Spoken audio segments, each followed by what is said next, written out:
E agora vamos começar a nossa aula. Hoje a gente vai trabalhar a unidade 3, seção 3.2, ok? Então hoje a gente tem um pouquinho mais de cálculo e tem algumas coisinhas novas aí da apresentação de uma unidade de alimentação e nutrição.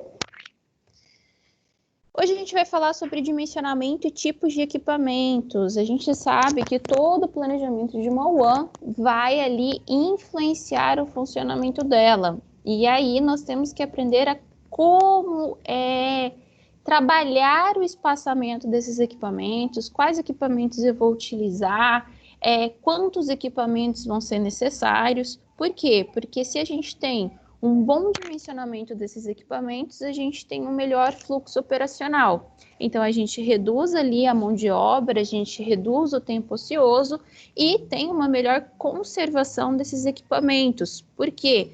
Porque todos eles terão um espaço determinado dentro dessa área de produção, da área de pré-preparo, enfim.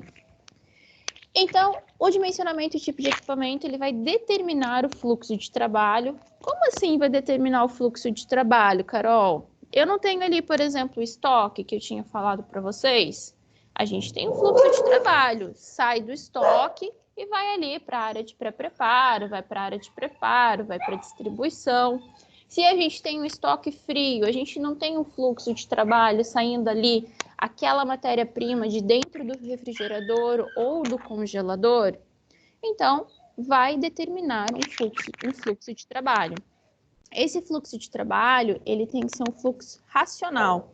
O que significa isso? Lembra daquela marcha adiante que a gente já tinha mencionado?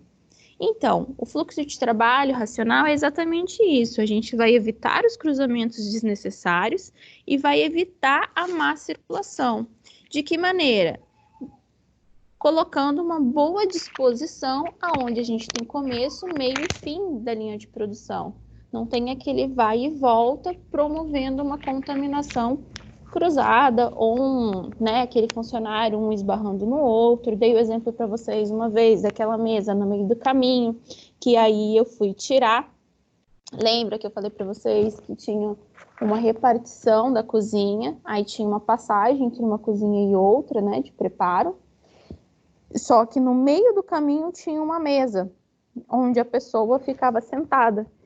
Aí eu fui lá e retirei aquela mesa do caminho. Ou seja, aquela mesa era um equipamento mal distribuído que estava atrapalhando o fluxo operacional, estava promovendo o cruzamento desnecessário e estava atrapalhando a circulação daquele meu funcionário, daquela minha matéria-prima. Ficou claro o quanto o dimensionamento de equipamentos vai determinar esse fluxo?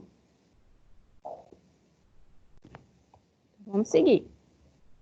E nós temos aí algumas variáveis que vão interferir nesse dimensionamento de equipamentos, que são variáveis que a gente já deu uma olhadinha em outras, em outros parâmetros do desenvolvimento dessa UAM.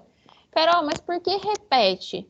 Porque elas vão influenciar exatamente toda a dimensão, toda a setorização, cada parede, cada equipamento. Então, essas variáveis, elas precisam ser respeitadas aí. A gente tem número de refeições, então a gente precisa ter lá equipamentos que comportem esse número de refeições. E quando eu falo de equipamentos, não é só equipamentos tipo um fogão, um forno, uma geladeira. É prato, é talher, é copo, é tudo aquilo que eu vou precisar oferecer para o preparo e para a distribuição desse alimento. Porque imagina, eu tenho um restaurante, mas eu não tenho uma contagem de pratos equivalente ao número de clientes que eu recebo, né? Então, isso está errado, a gente precisa rever. Tem uma professora minha que deu exemplo uma vez, que tinha um restaurante super pequenininho, que ela dava uma consultoria, ela foi melhorando, até que chegou tanta gente que não tinha mais prato, não tinha mais talher, aí teve que fazer empréstimo, teve que fazer locação. Aí foi crescendo, mas aí cresceu muito, não cabia mais no espaço e a pessoa acabou abrindo, mão do negócio. Então a gente precisa ver tudo isso, analisar com muito carinho quando a gente for fazer o nosso serviço de consultoria ou para aqueles que têm interesse em abrir um restaurante, entender como que vai ser esse funcionamento. Tipo de cardápio, número de opções, a gente já viu que o cardápio simples, ele requer menos equipamentos, e o cardápio mais elaborado, ele requer mais equipamentos, porque a gente vai ter uma diversidade maior de preparação, certo? Tempo disponível para preparo das refeições.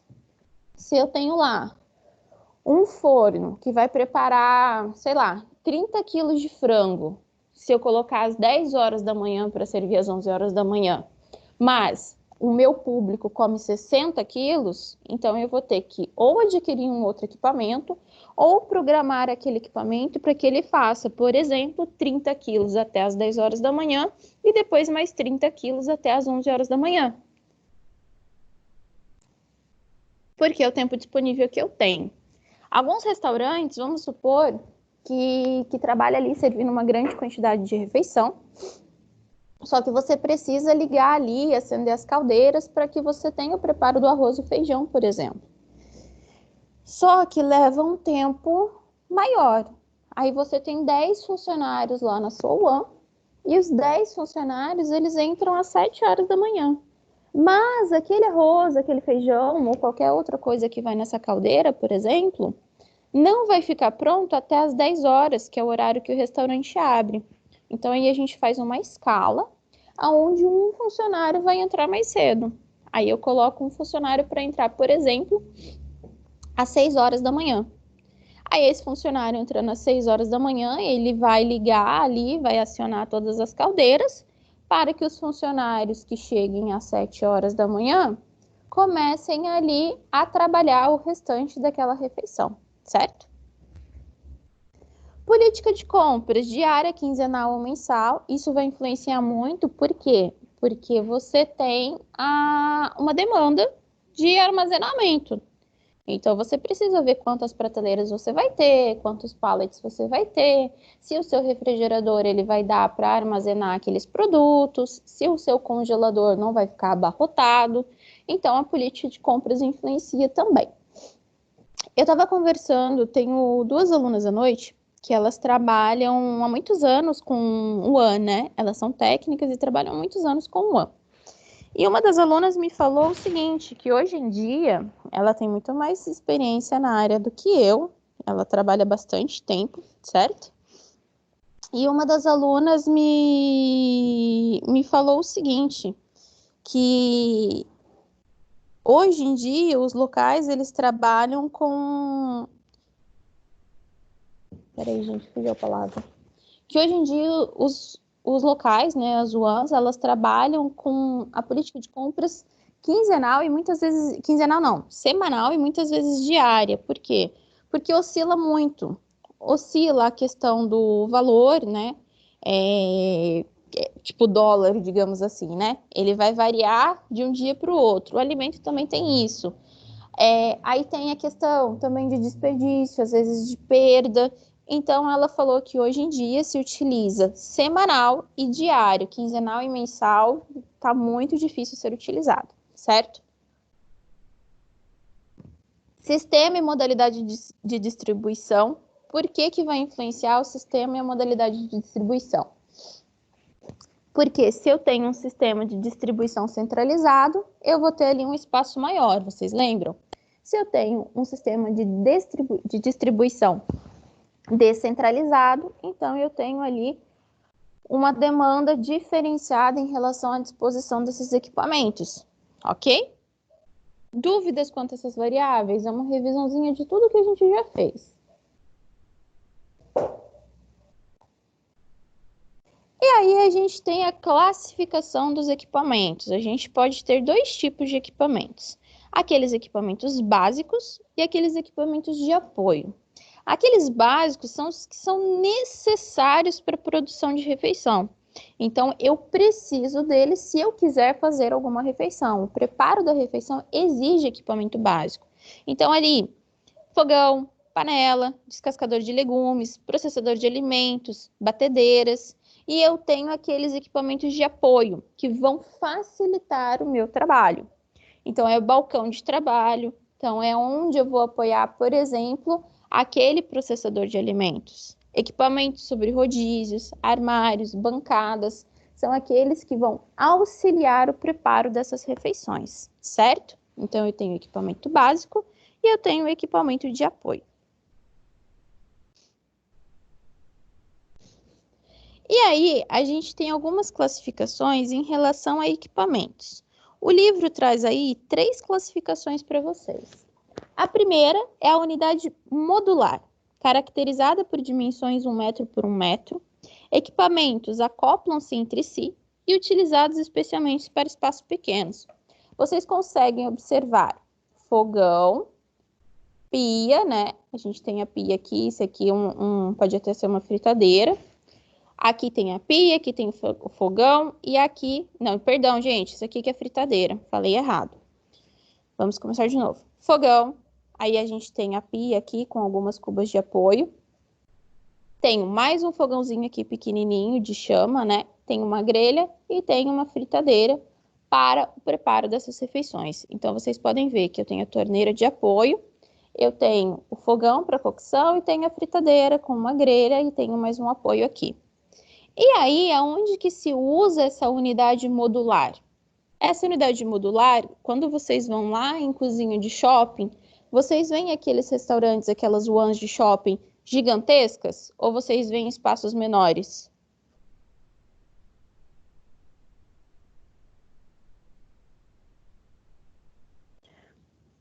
Quando vocês vão em shopping, vocês têm acesso, vocês olham lá a cozinha daquelas vans. Vocês veem espaços gigantescos ou espaços menores? São bem menores, né? São bem menores. É aonde se utiliza essa cozinha. Essa unidade modular, elas são direcionadas a espaços menores. Elas são normalmente utilizadas em shoppings, em fast food. Então, vocês conseguem avaliar, né, ver esse tipo de equipamento nessas unidades. Se vocês verem, por exemplo, no centro da cidade, por exemplo, lá no shopping centro, isso de São José, tá, gente? Vocês conseguem ver lá que tem McDonald's, tem o Bob's, eu não sei se tem Burger King, que são fast foods. E são bem minúsculos, aonde só oferece sorvete, lá dentro faz um lanche, são unidades minúsculas.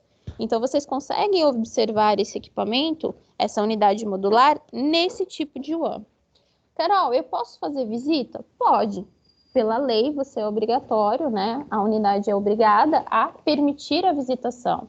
Mas, se a unidade falar, olha, você tem que tirar brinco, você tem que tirar colar, você tem que colocar uma touquinha, você vai ter que colocar ali uma proteção para o pé, você vai ter que colocar um avental, você vai colocar tudo, você vai se paramentar conforme a visita.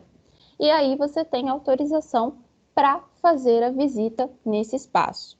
Desde que você não prove aquele alimento, você não fique, né, brincando, digamos assim, sabe aquele cabelão que a pessoa vai e vira? Isso não pode, você vai estar de touquinha, você não vai poder experimentar aqueles alimentos, vai ser uma visita onde você vai ver com os olhos, você não vai tocar, ok? Então, aqui a gente tem o exemplo dessa ilha de cocção, que é uma unidade modular, uma cozinha, um equipamento acoplado aí.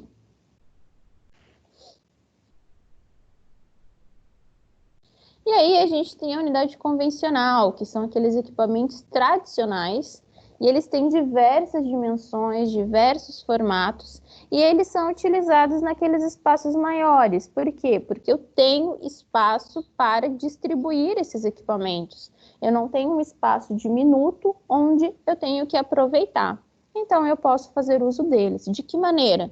Desde que eu faça uma dimensão correta, respeitando lá o meu dimensionamento de áreas e a minha setorização. E aí a gente tem a linha Gastronorme, que é a mais utilizada. Eu acho que eu até falei para vocês desse equipamento aí, eu trouxe o exemplo do forno combinado para vocês. Esse daí é o que a gente mais vê. Quem vai aí em self-service, quem vai em cozinha, quem trabalha em WAN, tem mais acesso. Como que funciona esses equipamentos? O planejamento desses equipamentos, ele respeita as GNs. O que são GNs? São essas gastronormes, que são também cubas, né? Conhecidas como cuba. Pega lá a cuba de frango, por exemplo. Tem um padrãozinho ali de 53 centímetros por 35,5 e ela se encaixa em tudo. Então, eu tenho uma economia de espaço, uma economia de mão de obra. Por quê? Porque eu posso pegar uma cuba, por exemplo, e assar uma lasanha. E ao invés de eu assar essa lasanha numa forma, eu posso assar essa lasanha nessa própria cuba e depois eu levo ela lá para o balcão de distribuição, porque ela já vai estar pronta para ser distribuída, certo? Então existe essa possibilidade. Eu posso fazer o preparo de uma salada e já deixar ela na cuba, eu não preciso ficar sujando outros vasilhames, né? Esse aqui é um exemplo de forno combinado Aí é que tá? Se a gente falar certinho é rational, mas vendedores falam aí rational ou racional, então aí vai depender de quem vai te atender. Esse forno combinado, gente, ele é incrível, ele tem lugares que dispensam fogão, tem lugares que dispensam outros equipamentos, porque ele faz tudo. Ele faz assado, ele faz cozido, ele faz fritura, tudo vai variar conforme o modelinho dessa GN, dessa cuba de aço. Tem algumas que são específicas para fritura, tem outras que são específicas para ovos, para hambúrgueres. Então, aí, a pessoa, além de ter que comprar esse equipamento, ela também vai precisar comprar as cubas específicas para preparação das refeições da sua UAM. E aí, não sei se vocês conseguem enxergar. Vocês conseguem enxergar a bordinha dessa cuba? Ela tem encaixes, então ela vai se encaixar no forno, ela vai se encaixar num pass-through, ela vai se encaixar num carrinho de transporte, numa estufa, numa geladeira.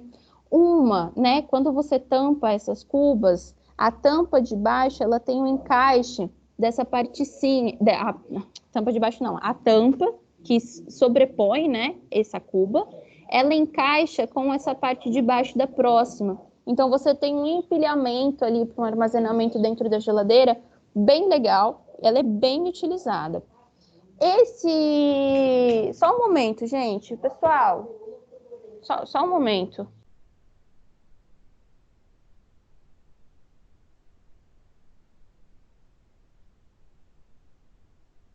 Desculpa, gente. Vamos lá. E aí você tem esses encaixes que facilitam o armazenamento dessas cubas, beleza? Esse forno aqui é o forno combinado. Não é um material barato, então ali eu acredito que esse esteja entre os 40 e 50 mil dessa marca. Não tenho certeza agora, porque já deve ter tido variação de mercado, e então eu não sei dizer como que está agora o valor. Mas aí, para manusear ele, não é qualquer funcionário. Você aí, antes de adquirir esse equipamento, você precisa ter um funcionário capacitado ou alguém de confiança para se capacitar esse funcionário, porque ele é extremamente tecnológico, todo o controle dele acontece por essa telinha, então você vai programar tempo e tipo de preparação para que ele haja. Ele é abastecido por eletricidade, por gás e também tem ali a fonte de água para limpeza, para soltar uma água ali durante a cocção, certo? E ele faz tudo. Ele faz vegetais, ele faz bolo, ele faz pão de queijo, ele faz fritura, ele faz o que você quiser, arroz, feijão. E aí vai variar muito do local aonde vai ser utilizado. Tem empresas que conseguem, tem empresas que não. Beleza, galera? Fiz mal propaganda do forno combinado, não ganho nada contra isso, tá? Em relação a isso, mas o que eu queria mostrar para vocês são essas cubas aqui, que é a linha Gastronori, que é a mais utilizada. Então, você tem benefícios aí no preparo, cocção, na distribuição, vai reduzir e eliminar a necessidade de trocar os alimentos de recipientes, diminui a mão de obra, como eu disse, vai otimizar os processos e facilita a higienização e melhora o nível de segurança alimentar. Você evita aquela troca de vasilhames todo momento, evitando ali até mesmo uma contaminação cruzada. Então, essa linha ela é conhecida como Gastronorme. Esses GNs podem ser conhecidos como Cuba GN, Gastronorme ou Cuba Gastronômica, que quando vocês forem trabalhar em um ano, você vai ver a maioria falar Cuba, ok? E aqui eu mostro alguns exemplos para vocês. Aqui eu tenho o Richot, eu tenho um balcão de distribuição mais simples, eu tenho um balcão de distribuição de sobrepor, aqui eu tenho essas estantezinhas, né, que eu armazeno para fazer a distribuição, esses carrinhos de transporte. E aqui eu tenho alguns modelinhos. Vocês podem ver que tem vários tamanhos essas cubas, mas todas seguem uma dimensão. Por quê? Porque todas vão se encaixar, elas seriam um padrão. Então, aonde se encaixa aqui, a cuba que se encaixa aqui, se encaixa aqui, se encaixa aqui, se encaixa aqui, variando dessa forma. Pense aqui que essa aqui seja uma grandinha. Então, do outro ladinho você consegue colocar duas, do outro você consegue colocar até 6, 4. Aí vai variar do que você vai ofertar ali no seu espaço. E aqui eu trouxe uma medida para vocês verem o tanto que cabe ali, como que é a divisão. Essa aqui é uma inteira da grande, depois eu tenho ali um espaço que cabe até 3, 2, e assim vai. Dúvidas em relação ao GN, galera?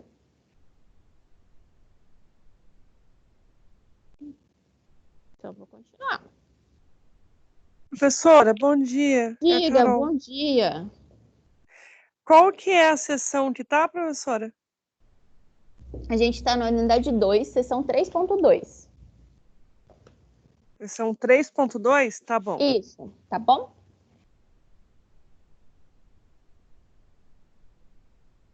E aí a gente vai começar alguns outros cálculos. A gente viu uns cálculos um pouquinho mais simples na aula passada. Esses não são tão mais difíceis, mas eles exigem um pouquinho mais de atenção, porque eles são um pouquinho de probleminhas, ok? Então aí eu trouxe para vocês algumas correlações de medida para aqueles que têm dúvida de como faz multiplicação, divisão em relação a essas medidas. E tá aí a equivalência delas. 1 quilo igual a 1 litro, 1.000 gramas igual a 1.000 ml, 1 grama igual a 1 ml, e assim vai. E aí a gente vai começar dimensionamento desses equipamentos. Aquilo que eu falei, quanto que eu vou ter, quanto tempo eu vou ter disponível, quanto que eu vou conseguir cozinhar esse equipamento, dentro desse equipamento para servir a minha refeição tal horário. E aí a gente traz esses cálculos para vocês, o livro de vocês traz esse cálculo para vocês, onde a gente começa aí com o dimensionamento de caldeiras e caldeirões. Então os caldeirões, eles são grandes panelas a vapor com capacidade para cocção de grande quantidade de alimentos. Então vocês vêm aqui, eu tenho esses caldeirões, e normalmente esses caldeirões eles são utilizados ali para cocção de arroz, de feijão, normalmente preparações com caldo, por exemplo, uma feijoada, uma carne de panela, que precisa ser servida em grande quantidade. E aí a gente tem as capacidades disponíveis de 100 litros, 200 litros, 300 litros, 400 ou 500 litros, utilizados especialmente para preparações de arroz e feijão, podendo para preparações que demandem grandes recipientes. Então, a gente tem essas possibilidades aí, ok? E aí, a gente tem que pensar o que a gente vai considerar para fazer o dimensionamento dessas áreas, né? Desses equipamentos. A gente tem aí tempo de cocção do alimento em questão, então a gente vai ter que considerar se aquele tempo vai ser o suficiente até o horário de distribuição. Possibilidade de reutilização do equipamento, então, olha, eu vou ter que fazer ali 200 kg de feijão. Será que eu consigo fazer uma leva e depois fazer outra leva? Ou será que eu preciso de mais um caldeirão? E aí a gente tem informações per capita do alimento, o quanto de alimento cada pessoa vai comer, o por cabeça, né? O quanto você vai oferecer ali, 80 gramas, 60, 40, 100, 150? E o índice de cocção. O índice de cocção vocês aprenderam lá em técnicas dietéticas, que cada alimento tem o seu índice de cocção, que vai ser aquela parte ali que vai ser cozida. E o número de refeições a serem servidas. Então, eu tenho lá, por exemplo, 80 gramas por 300 pessoas. Cada pessoa vai comer 80 gramas. Então, eu tenho um número de 300 refeições a serem servidas, ok? E aí, a gente começa com as contas. Capacidade do caldeirão. Como que eu vou fazer esse cálculo? A capacidade do caldeirão é igual ao per capita vezes índice de cocção vezes número de refeições. Como a panela é a vapor, vai acrescentar-se 10% devido à formação de camada de ar. O que significa isso? Se vocês pegarem, por exemplo, lá uma panela de pressão que a panela de pressão faz? Ela não concentra o vapor e por isso que ela aumenta ali a pressão dela, coccionando mais rápido o alimento?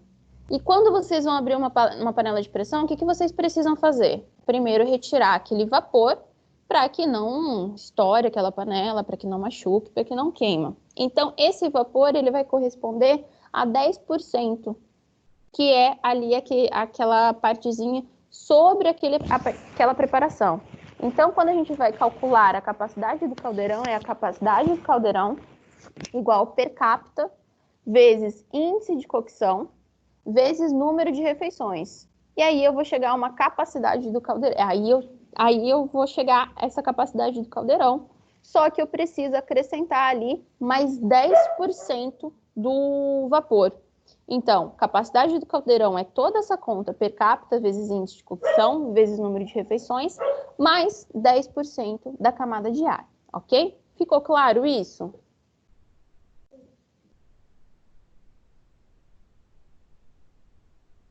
E aí, eu quero que você... Era para eu ter colocado animação, eu não coloquei animação.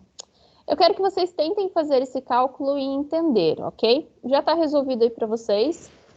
Na verdade, era para eu ter colocado animação, eu não coloquei. E eu quero que vocês tentem resolver aí, os outros eu vou colocar uma animação bonitinha.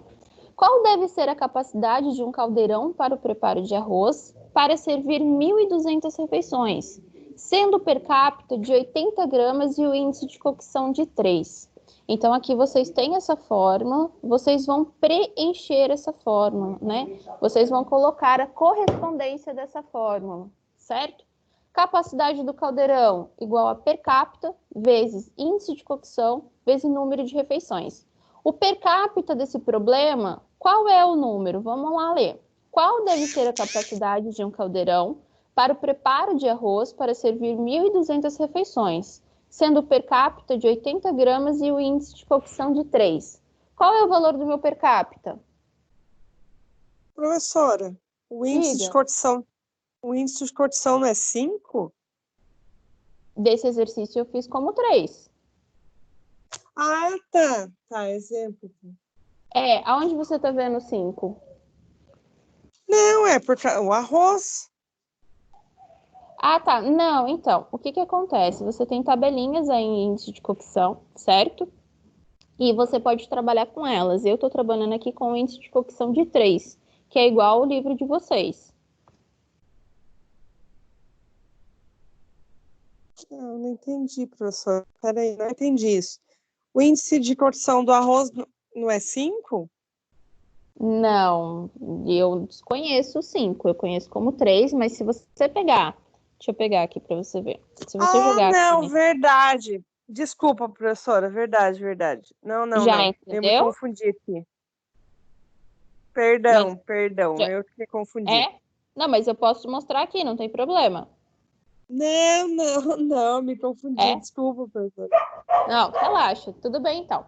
O que acontece? Você tem tabelinhas aí de índice de cocção, de fator de correção. Essas tabelinhas, elas estão disponíveis, você consegue achar na internet, ou cada one já tem uma aí de aplicação, certo? Nem todas as ones têm, sabe?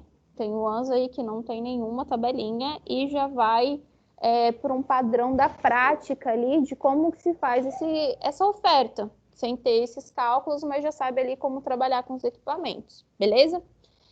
Então, nesse exercício, qual que é o meu per capita? Professora, não tá aparecendo. Não tá aparecendo? Deixa eu colocar então.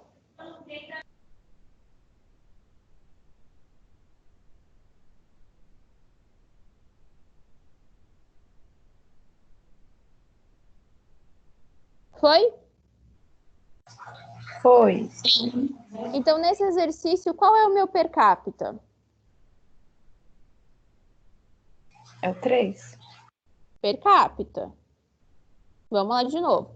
Qual deve ser a capacidade de um caldeirão para o preparo de arroz para servir 1.200 refeições, sendo o per capita de 80 gramas e o índice de cocção de 3?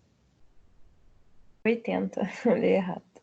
Então, o meu per capita é 80 gramas. Então, aqui, vamos lá no lápis de vocês. Capacidade igual per capita, 80 gramas, vezes índice de cocção. Qual que é o meu índice de cocção? 3, Vezes meu número de refeições. Qual é o número de refeições? 1.200. E aí vocês vão resolver isso e vão acrescentar mais 10%. Por mais que esteja a resolução aí na tela, galera, tentem fazer esse exercício para ver se vocês conseguem fazer a assimilação.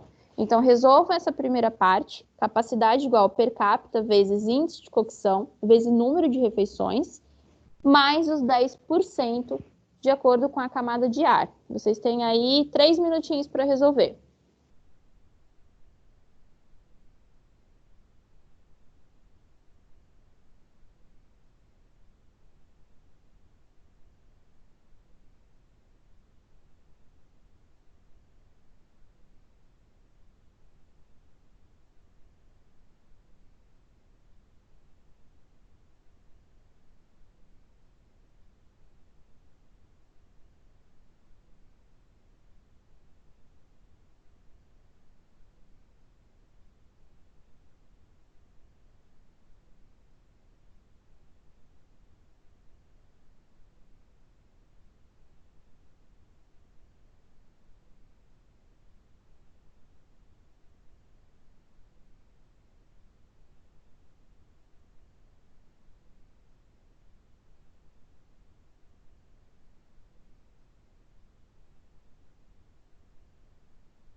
Pronto, galera? Pronto. Então, vamos lá. Vocês entenderam como faz? Dúvidas em relação à execução desse exercício? Esse final aí, que uma de 400 ou duas de 200? Aí Tá. depois- Só como vai ser preparado. na verdade, como você vai fazer a compra desse equipamento. Porque o que você está descobrindo? Você está descobrindo aí a capacidade de cozimento desse equipamento. Então, você consegue ali, você precisa cozinhar 316,8 litros desse arroz. Né? Você precisa de um volume de 316,8 litros desse arroz. Qual equipamento vai comportar esse volume? Aí você pode optar pela compra de uma caldeira de 400 litros, que aí você faz tudo de uma vez, ou você pode optar pela compra de 2 caldeiras de 200 litros. Porque se você comprar, por exemplo, uma caldeira de 300 litros, vai faltar aí 16,8 litros desse volume de arroz, desse preparo. Você vai conseguir 16,8 quilos a menos. Então, você precisa arredondar para mais para você comportar esse alimento. Deu para entender? Beleza, entendi. Então, maravilha. Vamos seguir aqui, galera. E aí, a gente vai fazer o dimensionamento que é um cálculo utilizado para o dimensionamento de caldeiras, panelas e canecas, que não se conhece o volume desse equipamento. Então, você não conhece o volume do equipamento e você vai calcular o volume. Como que você faz o cálculo desse volume? V igual volume igual π, que é 3,14, vezes raio ao quadrado, vezes H, que é a altura. Então, vocês têm a legenda aqui. V, volume, anotem aí que é o próximo exercício. V, volume, π, que equivale a 3,14, R ao quadrado, que é o raio, e H, que é a altura. Belezinha? E aí, o que é raio, Carol? Eu não sei o que é raio. Quando a gente fala de uma circunferência, a gente tem do centro até a borda dessa circunferência, é o raio. Quando eu falo de borda até a borda, passando pelo centro, você tem o diâmetro. Então, o raio é a metade do meu diâmetro. Deu para entender? Sim?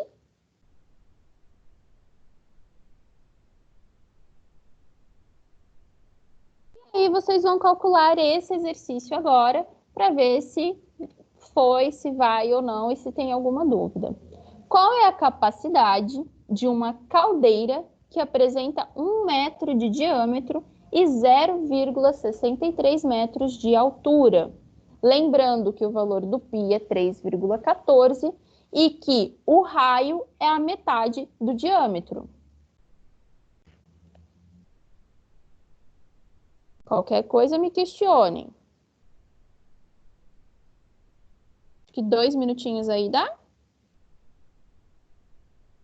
Dá. Então, 2 minutinhos aí.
Deu, pessoal?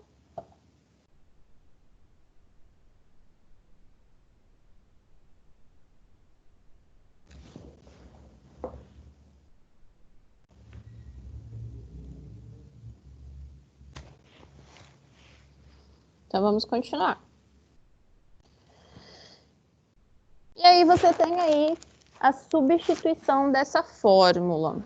Volume igual a 3,14 vezes, se eu tenho 1 metro de diâmetro, então eu tenho ali 0,50 ao quadrado, que é a metade desse diâmetro, equivale ao meu raio. só que o meu raio é elevado ao quadrado, vezes 0,63 metros, que vai dar 0,49455 metros cúbicos. Por que cúbico? Porque quando a gente fala de metro, a gente fala de comprimento.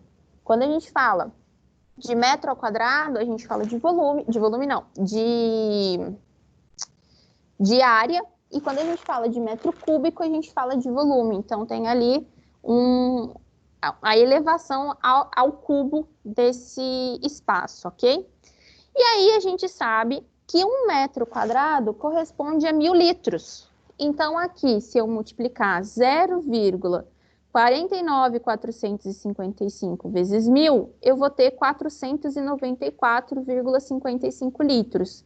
Eu vou encontrar um caldeirão que tenha capacidade de 494,55 litros? Sim ou não? Não, eu arredondo. Eu arredondo. Então, eu vou ter que adquirir para preparo dessa refeição, né, a capacidade dessa caldeira, ela vai ter uma capacidade de 500 litros. Então, eu vou adquirir um caldeirão com 500 litros de volume. Dúvidas nesse exercício? Então, vamos seguir. E aí, a gente tem aí um pouquinho diferente. A gente vai calcular a quantidade de alimento cru que poderá ser preparado. Então, aí a gente calculou os equipamentos e agora a gente quer saber a quantidade de alimento cru que a gente pode preparar em uma caldeira.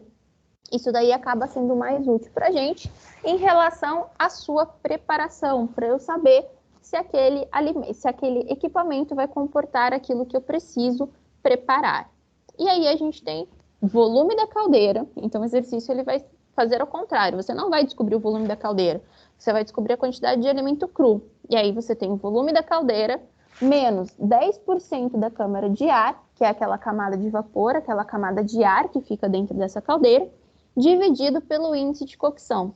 E aí vocês vão fazer esse cálculo agora. Qual é a quantidade de feijão cru poderá ser preparada em uma caldeira com a capacidade de 500 litros? Considere o índice de cocção igual a 4. Então, aí vocês vão substituir essa fórmula. Vou dar 3 minutinhos para vocês.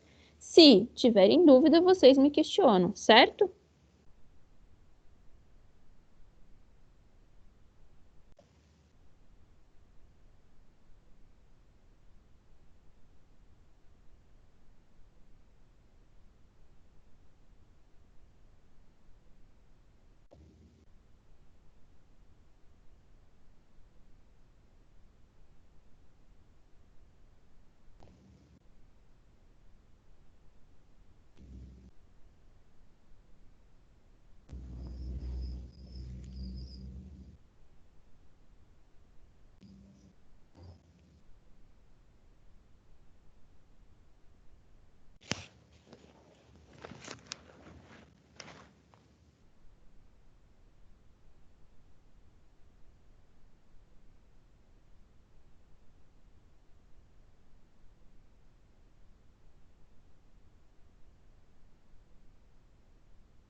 Tranquilo, galera?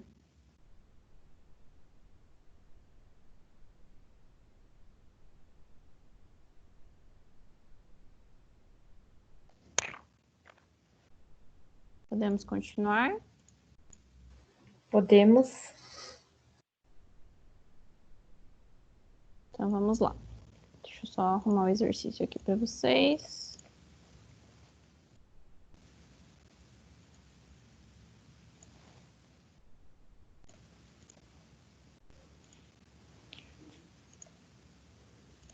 E aí, a gente tem esse resultado aí. 500 menos 50, que é 500 do volume da caldeira, que o meu exercício deu, capacidade de 500 litros. E aí, menos 50, da onde saiu esse menos 50? 10% de 500 equivale a quantos? 50. Então, minha câmara de ar, ela vai equivaler ali a 10% de 500 litros. Então, 500 menos 50, meu índice de cocção é igual a 4. Então, 500 menos 50 dividido por 4 vai dar um total de 112,5 quilos. 112,5 quilos o quê? Feijão cru que poderão ser preparados no volume de uma caldeira de 500 litros, certo? Vocês estão com dúvida em alguma resolução desses exercícios? Professora, por que menos 10 ali? Eu não entendi esse 10. Esse 10 é a câmara de ar, Carol. Funciona da seguinte forma. Pensa lá numa panela de pressão. Quando você utiliza uma panela de pressão, a partir do momento que você vai abrir essa panela, o que você precisa fazer? Você fez o feijão aí na sua casa. Você não vai retirar aquele vapor? Sim. Tem algumas pessoas que retiram com água, tem outras pessoas que retiram ali com algum suporte da válvula. E aí, o que acontece? Esse vapor é um ar comprensado, né? Ele tem uma compressão desse ar dentro dessa panela que ocupa um espaço. Esse espaço desse vapor equivale a 10%. A mesma coisa vai acontecer na caldeira. Você vai ter um espaço da produção desse vapor, que vai corresponder a 10% dessa caldeira, que é um espaço ocupado pelo ar. Então, aí, quando você for preparar um alimento, você tem que considerar o alimento mais o espaço do vapor. Não sei vocês, tá? Mas quando eu fui aprender a cozinhar feijão, eu lembro que falaram, ó, você não pode encher muito. Então, tem um porquê de não poder encher muito. Você não pode encher aquela panela, porque você precisa de um espaço para que aquele vapor corra sem causar riscos, né, da utilização daquele equipamento, ou seja, para que ele não exploda. Sim. É o que ocupa esse ar aí. Deu para entender? Sim, ok, professor. E aí você só aumenta o tamanho. Você pega o exemplo de uma panela de pressão, mas eleva ali o tamanho de uma caldeira, tá bom? Conseguiu fazer o cálculo tranquilo? Sim, professora. Maravilha. Vamos continuar. E aí, gente, a gente vai ter agora o dimensionamento de balcões e fornos. Como que a gente faz esse dimensionamento? A gente precisa saber se o número de balcões é suficiente para o preparo daquele cardápio ou se o forno é suficiente para assar uma quantidade de frango. Então, eu tenho que pensar, para cálculo do número de balcões, eu tenho que considerar 3 coisas. Primeiro, o tempo médio em que as refeições serão distribuídas. Então, se o meu restaurante abre às 10 horas, quanto tempo de distribuição eu vou ter? Vai ser das 10 ao meio-dia? Vai ser das 10 às 14 horas? Aí eu tenho que considerar o tempo de distribuição, o tempo que eu estarei servindo clientes. O horário em que serão servidas, então, qual horário vai ser servido? Vai começar a partir das 10? Vai começar a partir das 11 horas? Então, eu tenho um start daquela produção, digamos o seguinte. Então, vamos supor, olha, eu tenho ali 10 quilos de frango, eu consigo servir das 10 às 11 horas. Então, eu preciso reabastecer às 11 horas. Então, a gente precisa ter um controle para que aquelas cubas não fiquem vazias, ao mesmo tempo que eu preciso ter um controle para que não sobre alimento e eu tenha desperdício. E o turno com o maior número de atendimentos. Então, eu sei que se eu sirvo ali 500 almoços e 200 jantas, então eu sei que eu preciso de uma demanda maior no horário do almoço, beleza? Esse aqui é um pouco mais simples. Esse aqui a gente só faz uma regrinha de 3. Então, para começar, você tem que pensar o seguinte. O parâmetro para servir refeições é de 1 minuto para servir 10 refeições. Então, em 1 minuto, eu preparo 10 refeições que eu quero ser servida. Então, eu tenho que considerar, vamos fazer esse problema aqui. Considere o tempo de 2 horas para servir 2.400 refeições. Quantos balcões seriam necessários? Se eu sei que a cada 1 minuto eu produzo 10 refeições, eu preciso determinar o meu primeiro passo, eu preciso determinar quantas refeições é possível servir no período de 2 horas. Primeiro, a gente vai transformar essas 2 horas em minutos. Quantos minutos tem 2 horas? 1 hora eu tenho 60 minutos. 2 horas eu tenho? 120. 120 minutos. Eita, eu acho que eu coloquei errado aqui no exercício. Já vou ver isso. Então, eu tenho 1 hora ali, 60 minutos. 2 horas eu tenho 120 minutos.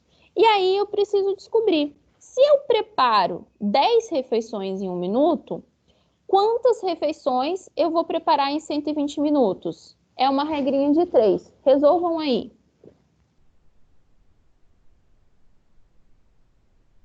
Se em 1 hora eu preparo 10 refeições, eu quero saber quantas refeições eu vou preparar em 120 minutos. Se em 1 minuto eu preparo 10 refeições, pessoal.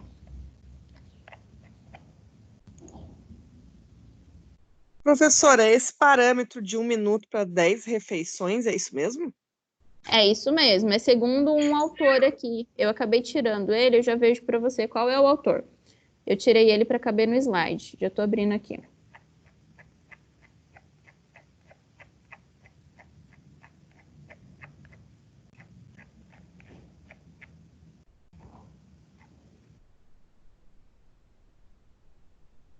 Segundo Teixeira et al., ano 2000. Segundo Teixeira et al., ano 2000, o parâmetro para servir refeições é de 1 minuto para servir 10 refeições, ok? Mas com quantos colaboradores? Isso não é importante? Isso daí a gente vai ver na próxima sessão. A gente vai fazer o dimensionamento de pessoal na próxima sessão. Aqui a gente está falando só de equipamentos por enquanto. Beleza? Aí na próxima sessão também traz ali o quanto de pessoas vai ali produzir o tanto de refeições em quantas horas.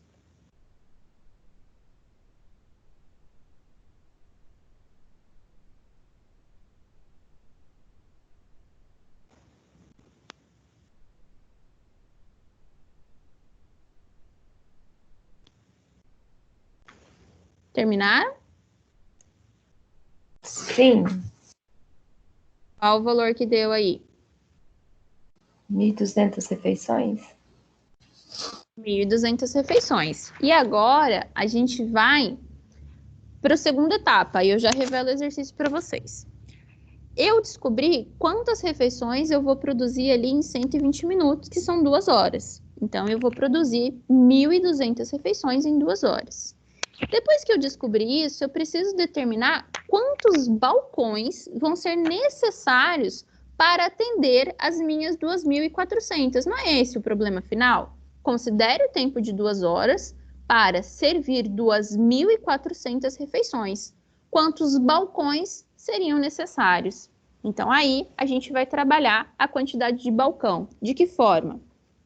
Eu preciso de um balcão para produzir ali 1.200 refeições.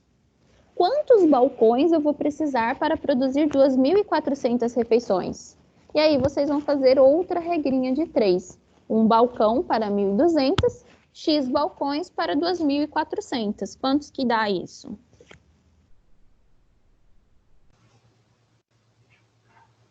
Na verdade, tipo, seria 2 vezes 1.200?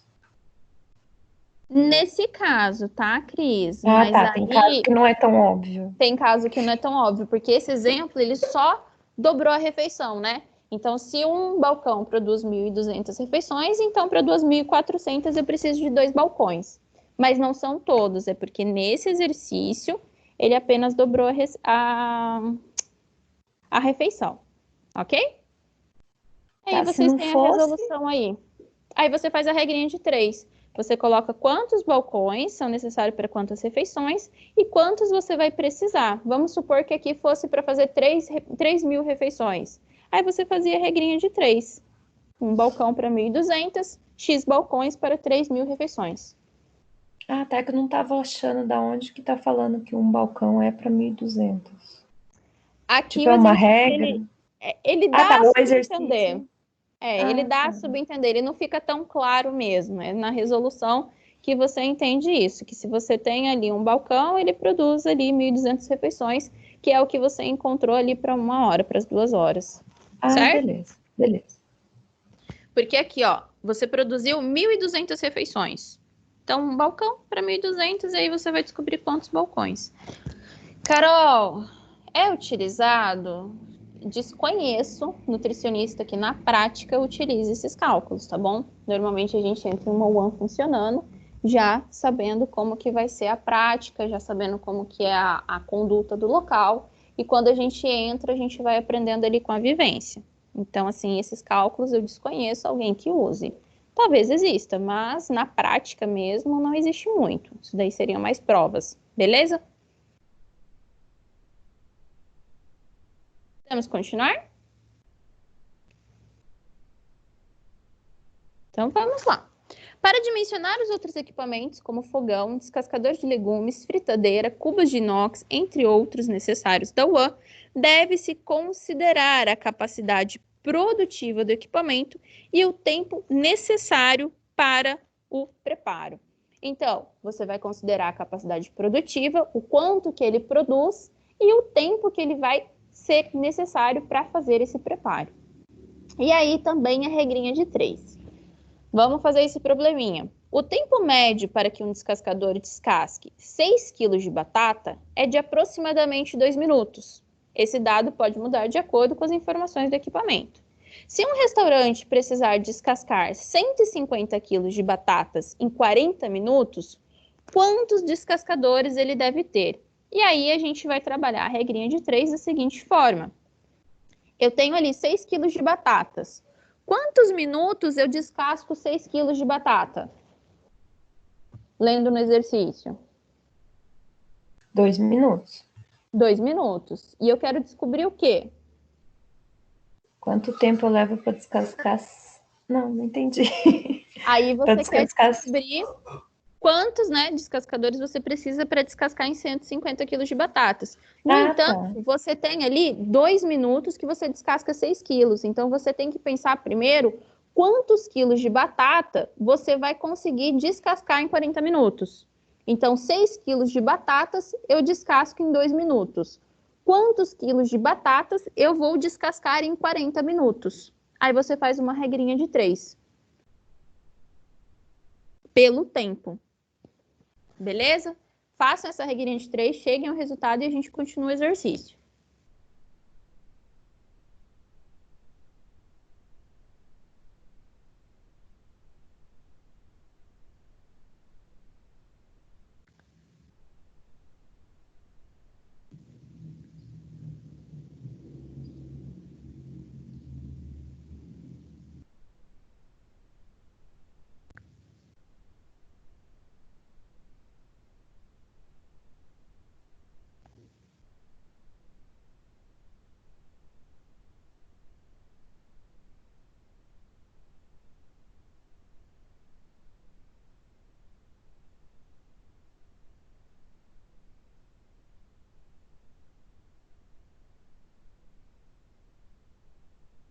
Chegaram a uma resposta?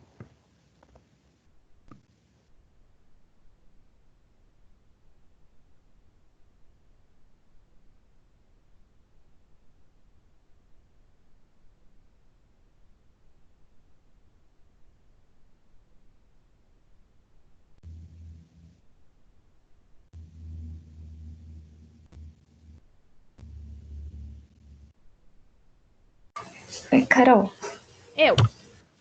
então deu tipo 50 minutos, se eu fizer pelo tempo. Não, você não. tem que descobrir os 40 minutos. Ah, Vamos tá. lá. Deixa eu mostrar que eu acho que vai ficar mais fácil de entender. Você tem aí que 6 quilos de batata são descascadas em 2 minutos.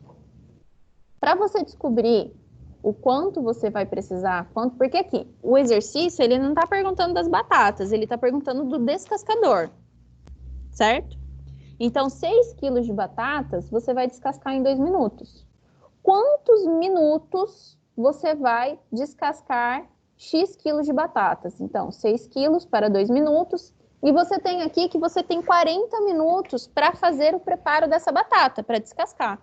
E aí você quer descobrir quantos quilos de batatas eu vou conseguir descascar em 40 minutos. Aí eu faço uma regrinha de 3. 6 quilos para 2 minutos, X quilos para 40 minutos. 40 vezes 6 dividido por 2 me deu 120 quilos de batata. O que significa isso? Que em 40 minutos, um descascador de batata, ele vai ser capaz de descascar 120 quilos de batata. E aí eu quero saber o quanto eu vou precisar para descascar 150 quilos. Então, um descascador vai descascar 120 quilos, X descascadores vai descascar 150 quilos. Aí eu aplico mais uma regrinha de 3. Aí, 150 vezes 1 dividido por 120, que é essa multiplicação, né? Igual a 1,25 descascadores. Deu para entender? Deu, aí no caso não dá para ter um descascador e meio, são 2. Aí são 2, exatamente. Certo? Dúvidas? Esses exercícios são um pouquinho chatinhos, né, gente? Ai, Carol, eu fico imaginando como que vem de São Paulo isso. Então, eu tô fazendo os exercícios e até agora eu não vi nenhum exercício de conta para passar para vocês. Tá tudo perguntando mais a parte teórica. Se acaso vocês encontrarem um exercício de conta, vocês me mandam que eu resolvo com vocês. Você diz assim, os do AVA, né? Os do AVA. Aí fica tranquila, que aí eu dou um jeito de resolver com vocês. Me manda antes, que aí eu monto o slide já com a conta toda bonitinha. Vamos lá. Mais um que vem aí, dimensionamento agora de fornos. Então, para a determinação da quantidade de fornos ou câmaras de forno necessários em uma UAM, deve-se considerar ali o tempo de cocção de preparação de maior per capita.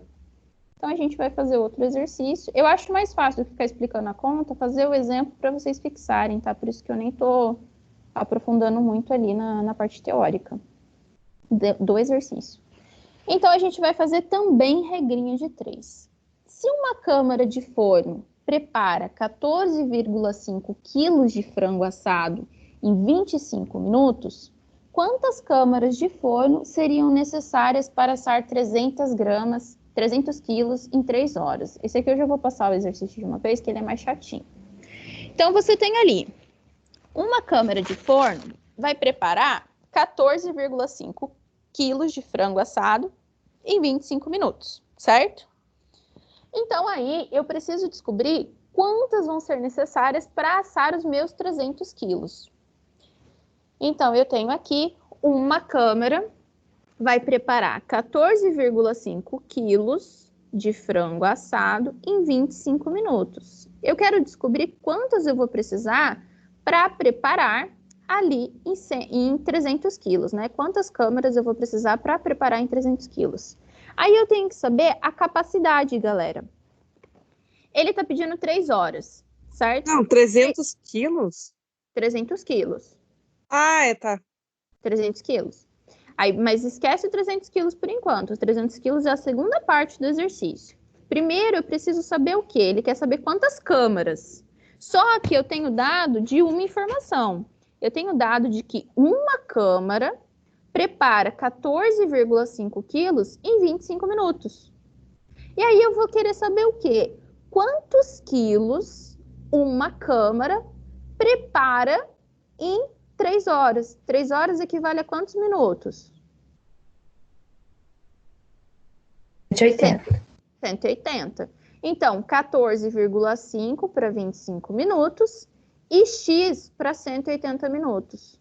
Então, eu tenho X igual 14,5 vezes 180, dividido por 25, que vai dar 104,4 quilos.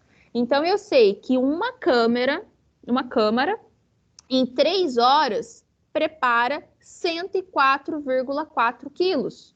Só que eu preciso preparar quantos quilos em 3 horas? 300. 300. Uma câmara vai dar? Não. Não. Então, uma câmara vai preparar 104,4 quilos em 3 horas. Quantas câmaras eu vou precisar para preparar 300 quilos? Aí eu faço regrinha de 3. 1 vezes 3, x vezes 104. X igual 300 dividido por 104,4, que vai dar 2,87 câmaras. Eu posso ter metade do equipamento?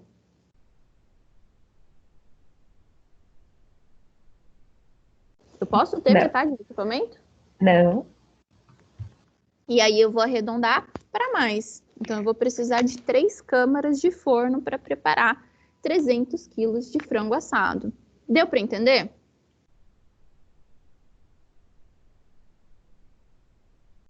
Esses cálculos também a gente. Não, esses a gente já faz, né? Ou também não. Pode ser que chegue o momento de você fazer. Eles são mais úteis, digamos assim, do que você fazer, por exemplo, uma dimensão de área, considerando que muitos espaços onde você vai, você está alocando aquele espaço e você faz uma adaptação para sua cozinha, certo? Sim. Deu para entender, pessoal?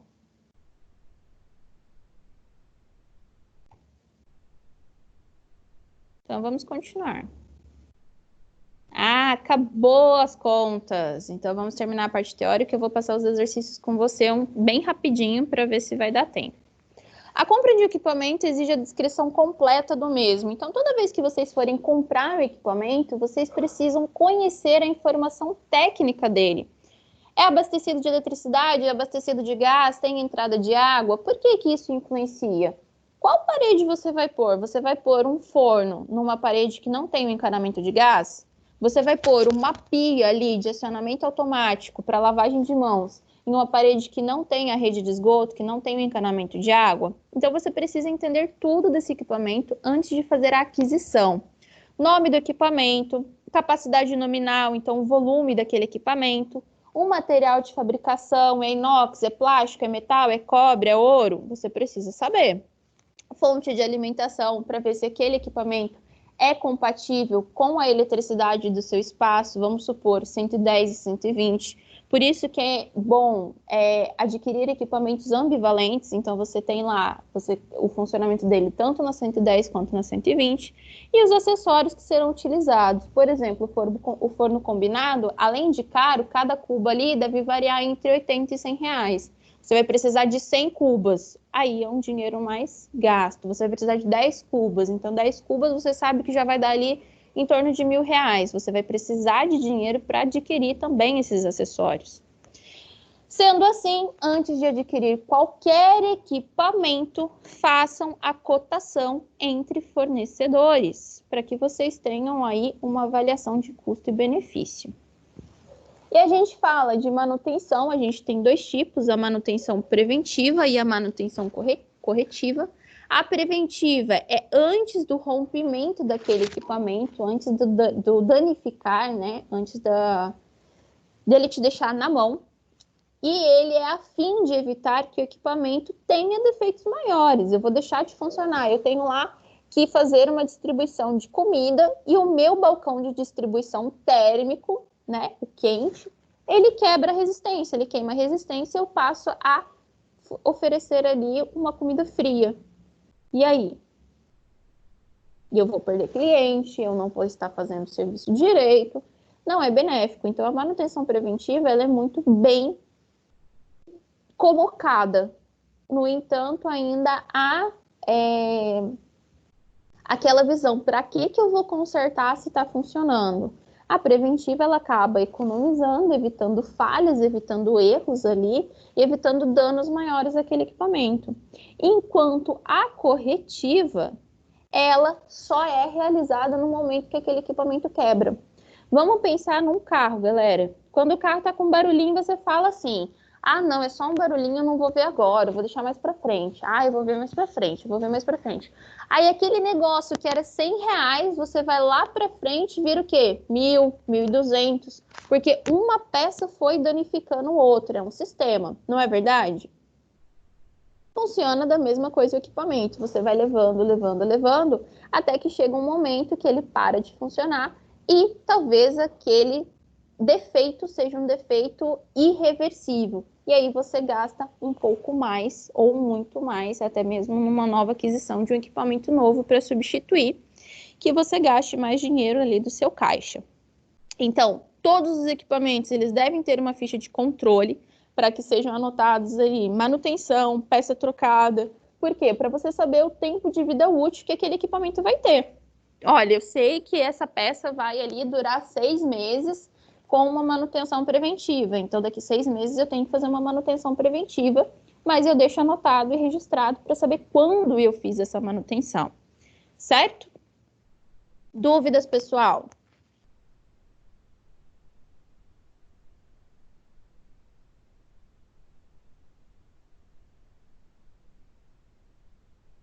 Dúvidas?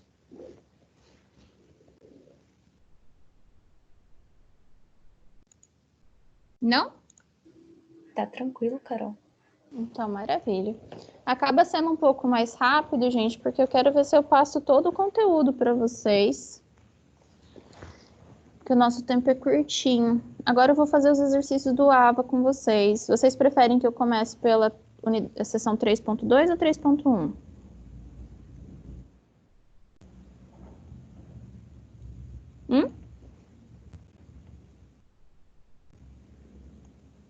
Vou começar pela 3.2, que foi a nossa aula, que alguns já fizeram a 3.1. E se der tempo, a gente faz a 3.1 então, pode ser?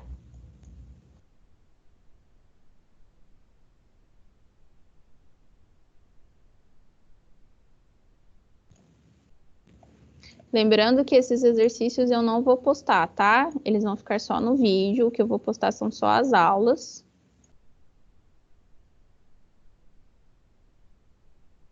Aí quem quiser acesso depois vai ter que procurar no próprio sistema. Pessoal, o que eu quero que vocês observem é exatamente o seguinte. Os exercícios, nem sempre eles precisam ser levados em consideração todos aqueles textos, né? Por quê? Porque os textos, eles são só um corpo do contexto da atividade. Não que vocês vão encontrar alguma resposta ali. O que precisa ser criado é o hábito da leitura para que você não fique cansado durante a leitura desse exercício. Porque, eu posso pular? Nem sempre, mas grande parte das vezes você não precisa ter acesso a todo esse texto, ok? E é isso que eu vou mostrar para vocês hoje. Lá na unidade 3, seção 2, vocês têm a atividade, né, os pré-exercícios ali e os pós-exercícios da aula. E eu vou resolver eles com vocês agora. Vejam o compartilhamento de tela. Tá indo, não tá?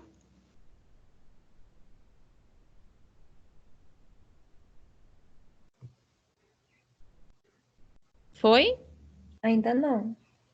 Agora foi. Agora foi? Então vamos começar.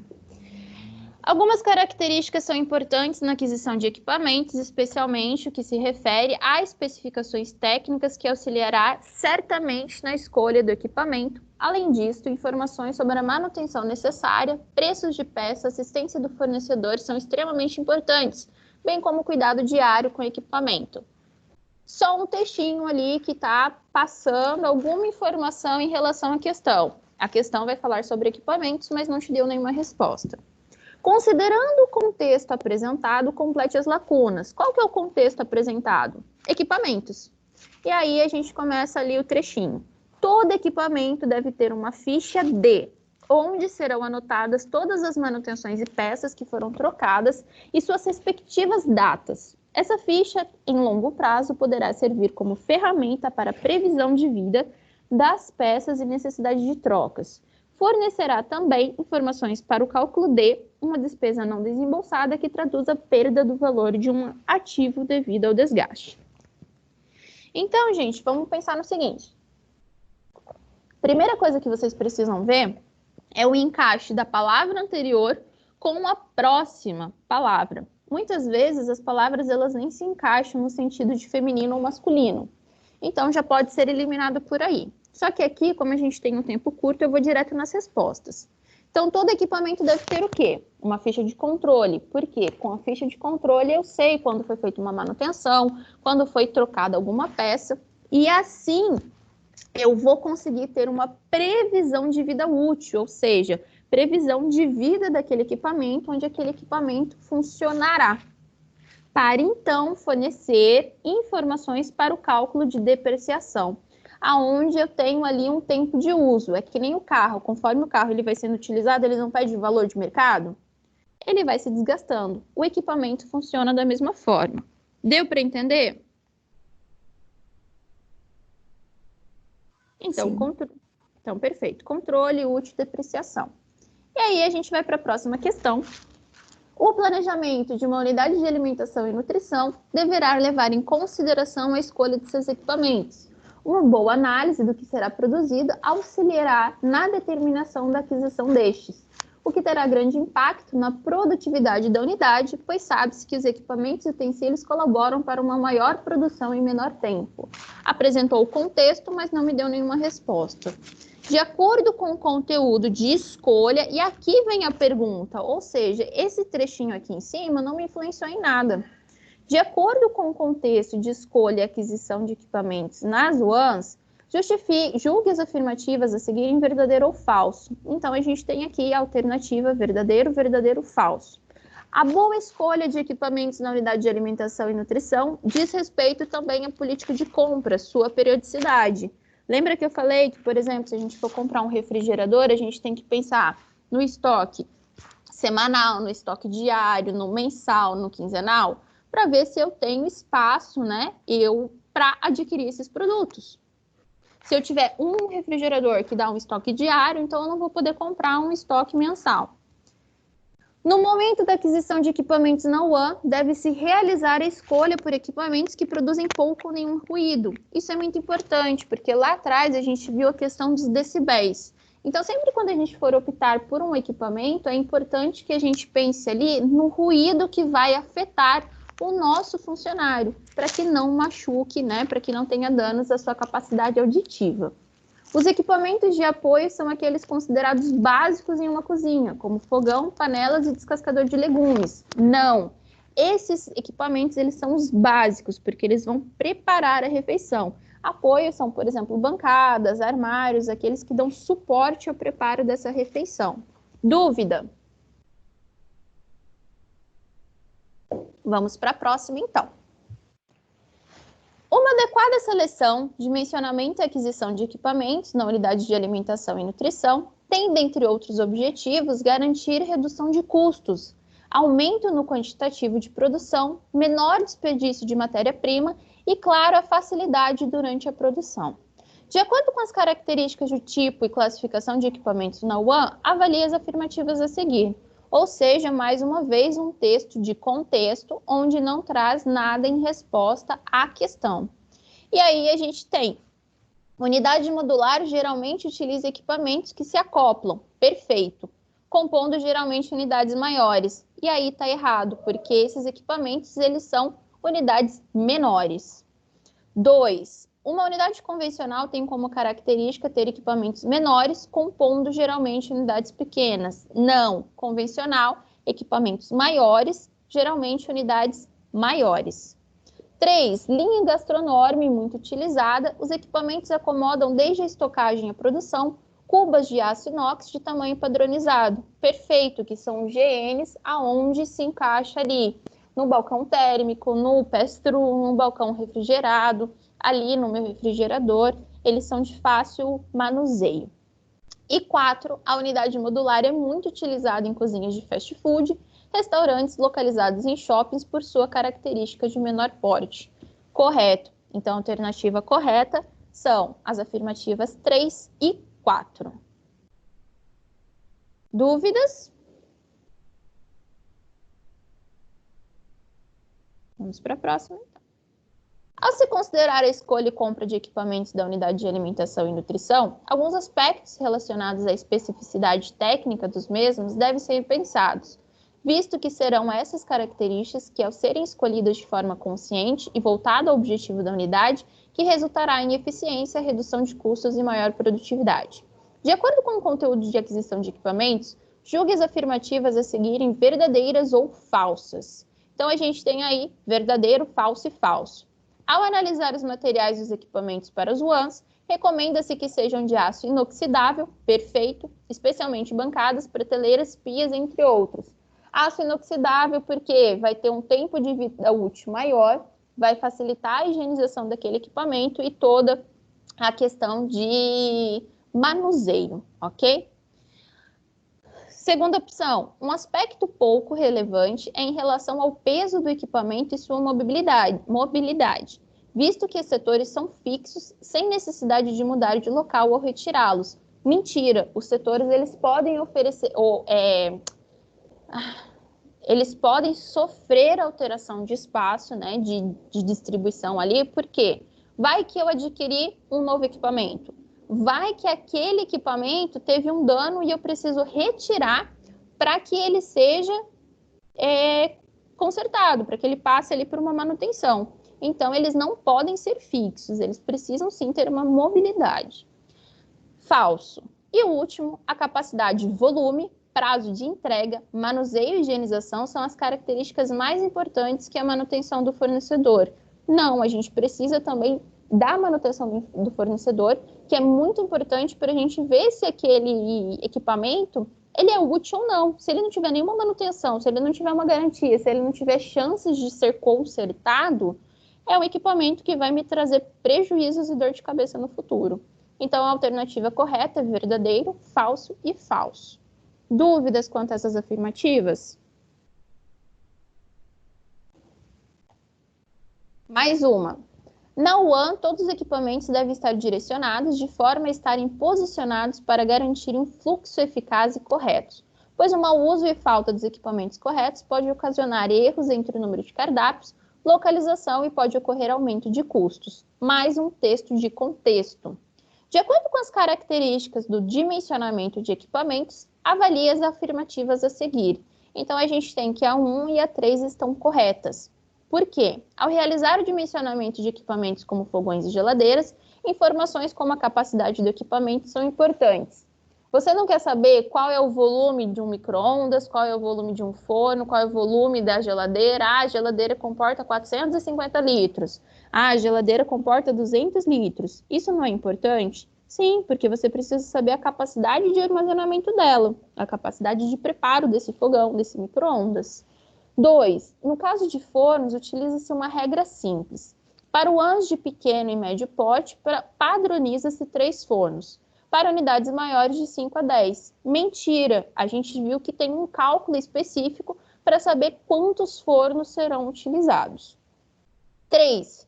Informações relacionadas ao fabricante são imprescindíveis, além de dados sobre tamanho, material de composição do equipamento e informações sobre manutenção. Perfeito, a gente precisa saber tudo desse equipamento para fazer a aquisição, incluindo dados do fabricante ali, aquelas informações que vêm. Então, a alternativa correta é aquela que contém a afirmativa 1 e 3 apenas. Dúvidas, pessoal? E aí vem a última questão, que fala o seguinte. Os caldeirões têm a função de panelas que cozinham a vapor com tamanho grande, tendo capacidade para até 500 litros. Nas unidades de alimentação e nutrição, podem ser utilizados para o preparo de diversos alimentos, como arroz, feijão e demais preparações, como feijoada, carnes, entre outras. Quais fatores são necessários para realizar o cálculo de dimensionamento de caldeirões? Essa questão ela não traz nenhuma resposta ali no enunciado. No entanto, ela te dá um contexto interessante para saber sobre esses caldeirões, que está falando da capacidade dele. Então, o cálculo de dimensionamento, como a gente viu, ele considera o quê? Per capita do alimento por cabeça, quanto aquela pessoa vai comer, o índice de cocção daquele alimento e o número de refeições a ser oferecida. Dúvidas? Não? Sim, não? Todo mundo tranquilo? Tá tranquilo.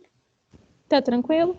Então, Cris, esses foram os exercícios que eu achei no AVA em relação a essa sessão. Não achei nenhuma conta. Então, Cris e meninas aí que estão presentes, qualquer coisa, se vocês acharem alguma conta, eu vou resolver os demais. Dessa unidade eu já resolvi todos. Se vocês acharem alguma conta, olha, Carol, acho que eu travei aqui, não deu certo, me envie qual é o exercício, pode me enviar ali no grupo mesmo. Eu faço a resolução, eu monto ali no slide e posto para vocês para a gente resolver juntas, beleza? Beleza. Então tá bom, pessoal. Se ninguém tem dúvida, vocês estão liberadas por hoje e a gente se encontra na semana que vem. Algumas eu encontro na sexta ainda. Tá ótimo, Carol. Uma boa Tá semana bom? aí. Obrigada. Obrigada a vocês. Um beijo, meninas. Fiquem com Deus. Uma boa semana. Qualquer coisa, estou à disposição.